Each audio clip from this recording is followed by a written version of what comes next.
Assalamualaikum warahmatullahi wabarakatuh. Alhamdulillahirabbil alamin. Wassalatu wassalamu ala asrofil anbiya'i wal mursalin wa ala alihi washabihi ajmain. Pertama-tama terima kasih. Saya ucapkan terima kasih kepada teman-teman sekalian yang udah mau meluangkan waktunya di tengah kesibukan perkuliahannya yang banyak tugasnya. Terus apalagi mau ujiannya nih kan, waktu mau masuk waktu liburannya lagi kan, tapi masih mau menyempatkan di jam sekarang ini untuk datang di kajian kita hari ini.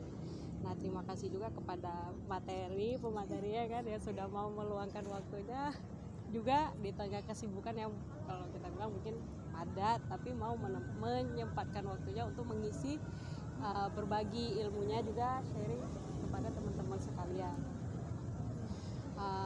Selanjutnya terima kasih juga kepada kawan-kawan udah mau berpartisipasi untuk terlaksanakannya kajian kita hari ini. Nah, jadi pertama Fitri mau tanya, tahu nggak tema kita pada hari ini? Ayo lihat lagi HP-nya. Ada yang masih ingat nggak? Ayo dicari. Ayo.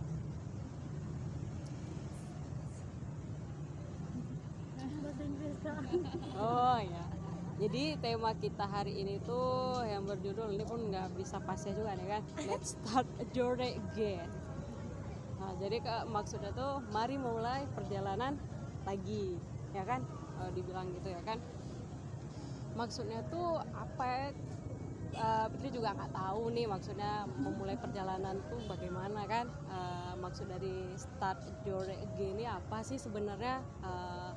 Kemudian dalam kita apakah untuk mempersiapkan diri menuju liburan tuh agar lebih produktif, agar lebih istiqomah deh kalau kita bilang, untuk dalam mungkin nggak tetap istiqomah dalam hijrahnya kita, dalam lebih memperbaiki diri kita nih, nggak lebih ketika udah pulang kampung tuh kan, nggak udah di kampung tuh kayak mana balik lagi kayak bayi gitu, kayak rumah sendiri ya kan, jadi bebas lepas lagi hijabnya mungkin, atau udah keluar rumah udah pakai baju biasa mungkin karena sesuai kampung ya kan, kondisi ya kan. Jadi kayak jadi di tema kali ini tuh lebih ke tips-tips apa sih agar kita dapat istiqomah dalam ketika pulang kampung tuh, kita nggak tetap ya seperti kita untuk mempertahankan kayak pakaian di kampus gitu, atau bukan dari pakaiannya aja,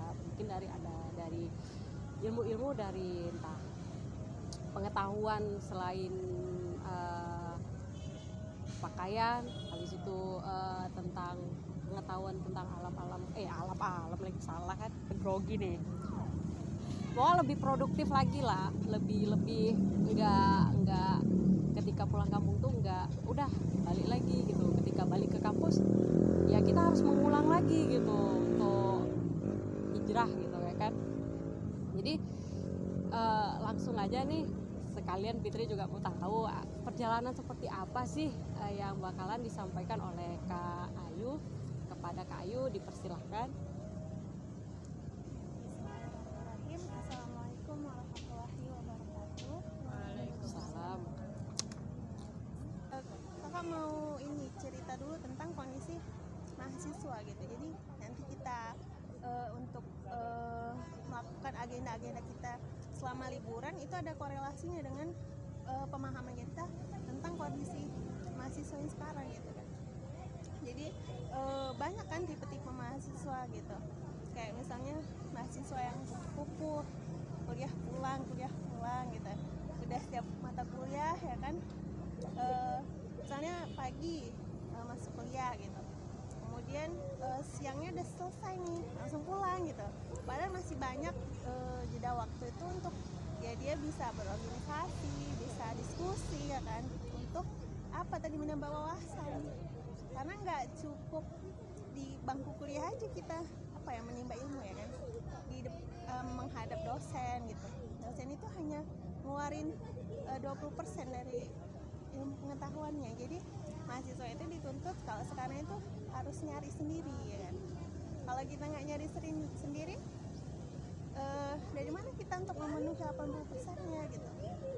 Tadi dengan berdiskusi dengan teman-teman gitu kan, kemudian cari kawan lagi gitu kan. Jangan sampai kawan kita itu hanya satu kelas itu aja, ya ilmu kita bahas satu kelas itu aja gitu kan, nggak mengkaji Islam gitu. Jadi nanti kalau orang tua kita dakwahin pun dakwahnya membal, karena sikap kita juga nggak mencerminkan apa yang kita kaji gitu kan, apa yang kita pahami terhadap Islam itu tadi gitu.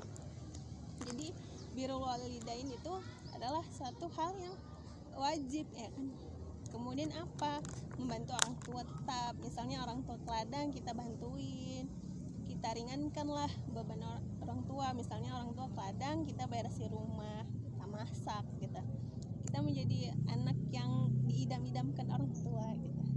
Walaupun background orang tua kita nggak pernah mendidik kita dengan parenting yang bagus gitu. Tapi kita kan udah mengkaji Islam, sudah menyadarin gitu kan, bahwasannya birrul walidain itu adalah kewajiban gitu.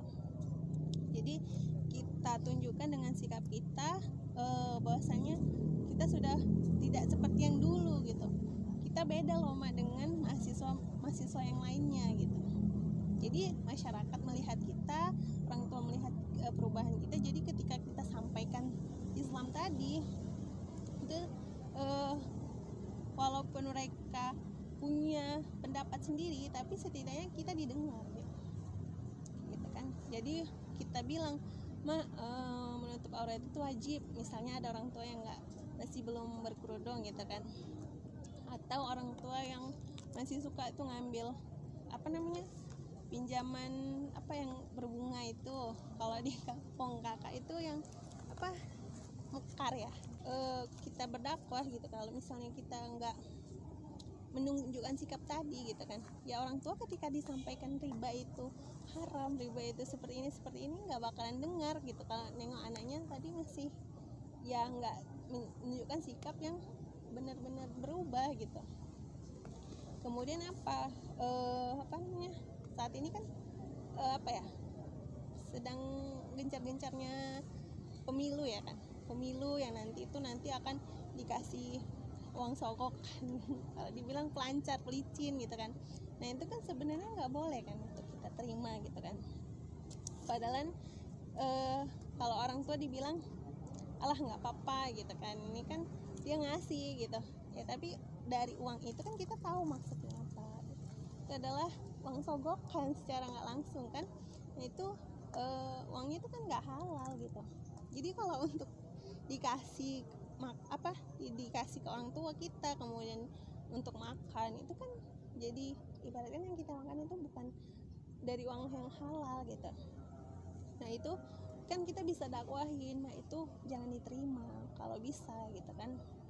Ya harus sudah menunjukkan sikap-sikap yang seperti itu gitu, dari yang hal yang kecil sampai hal-hal yang seperti itu gitu. Jadi tunjukkan kita itu benar-benar sudah berubah. Kemudian kita jangan sampai udah hijrah tapi diam-diam aja hijrahnya gitu, nggak vokal di tengah-tengah keluarga kita. Gimana kita mau berdakwah di tengah-tengah umat kalau kita di keluarga sendiri aja masih diam gitu kan, masih enggan untuk bilang itu salah, yang mana yang benar, mana yang salah gitu kan. Tapi tetap dengan cara yang baik. Jangan sampai kita ngebilangin orang tua itu dengan marah-marah gitu kan. Jangan gitu kan. Ya kalau misalnya orang tua udah dikasih tahu pun tetap nggak mau dengar, yaitu di luar dari kendali kita gitu. Yang penting kita udah nyampaikan gitu. Jangan sampai mereka melihat kita itu jadi kok makin hijrah, kok makin ngelawan gitu kan, makin suka menggurui kan. Orang tua itu nggak suka diguruin gitu ya kan.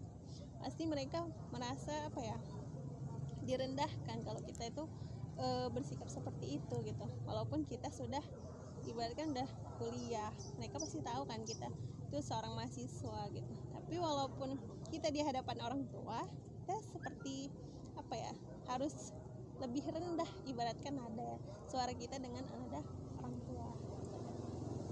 Jadi jangan sampai kita berdakwahnya itu ya dengan suara yang tinggi gitu kan, tidak patuh terhadap orang tua gitu kan, apa perkataan orang tua tadi tidak didengar gitu. Kemudian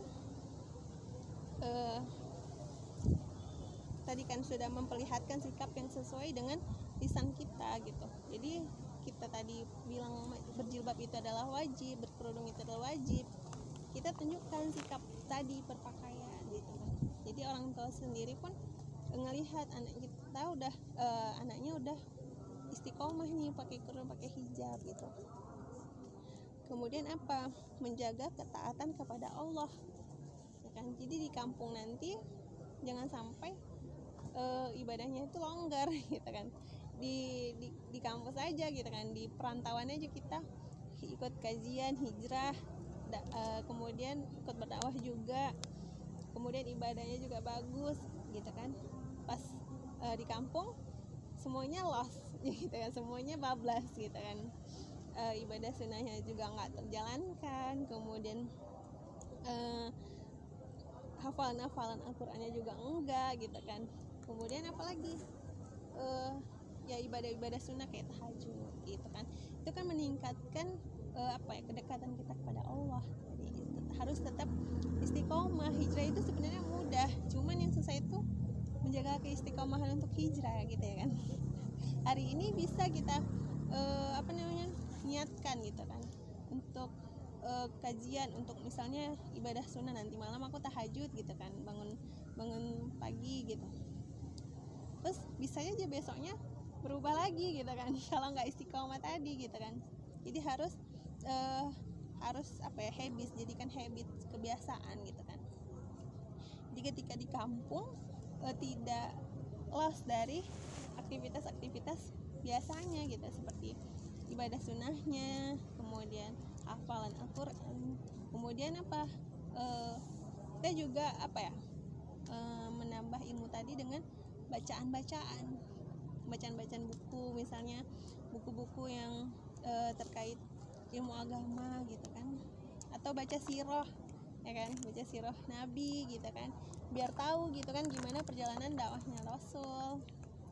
Nah itu membuat aktivitas di kampung itu nggak sia-sia gitu, bukan hanya sekedar liburan, rehatkan diri gitu, kemudian kosong dengan kegiatan-kegiatan yang bermanfaat tadi. Jadi bisa istilahnya dengan baca buku, untuk baca aja susah gitu, padahal banyak buku-buku yang istilahnya yang bermanfaat untuk kita baca gitu kan. Banyak pengetahuan yang harus kita pahami, apalagi sebagai mahasiswa, sebagai pengemban dakwah nanti gitu kan, terkait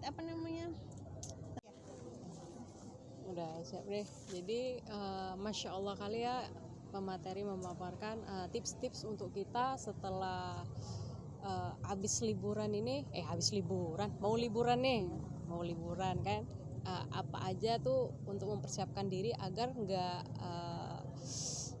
kayak peribahasanya tadi ya, beruang yang sedang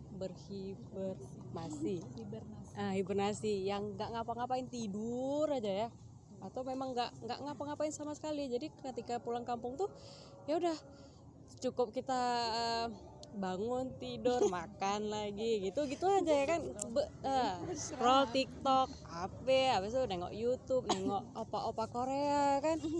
Sungguh yang kalau kita bilang kayak ya mungkin sebagian orang itulah untuk mengisi kekosongan mereka. Jadi setelah di sini kan kita udah dapet nih tips-tips dari Kak Ayu, yang dimana yang pertama tuh kan kita harus tunjukkan hijrah kita dengan bertindak, bukan hanya sebatas untuk berbicara aja. Maksudnya dengan sikap kita tunjukkan kepada orang tua kita bahwasanya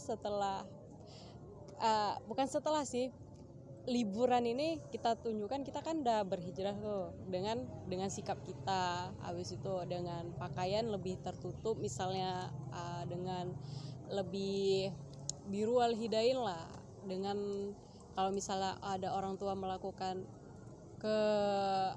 kalau kita bilang kayak makar-makar kayak gitu, kita menyampaikannya dengan apa namanya, perkataan yang baik kan, ahsan ya kan. Kemudian setelah itu dengan menjaga ketaatan kita kepada Allah, yaitu dengan ketika masih di kampus kita melakukan trip-trip agar terjaga istiqomah tuh, misalnya kayak sholat tuh dari wajibnya udah dijaga ditambah dengan sunahnya. Di rumah mungkin bisa lebih nambah lagi nih, entah tahajudnya kalau di kampus ada 4 rakaat, mungkin di rumah bisa jadi 8 rakaat karena nggak ada tugas kampus ya kan, karena tahu insyaallah ya kan. Kemudian cari sakafah nih, buku-buku bacaan yang memang mendukung untuk menambah sakafah tentang Islam.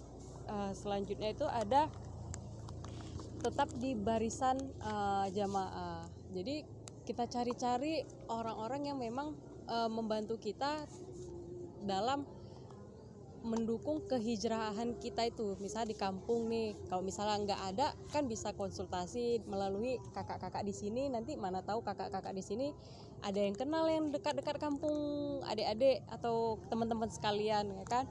Selanjutnya itu ya tetap mengkaji Islam.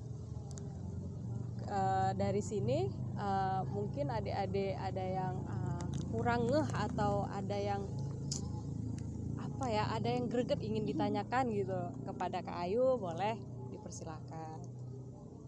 Makanya udah paham semua ini, nunduk semua ya kan. Gimana adik-adik? Oh, belum makan siang ya? Kan snack dulu. Gimana adik-adik? Teman-teman sekalian.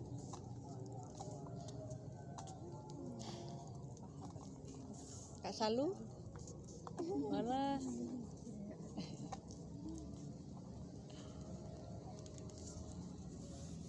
Mikir ya.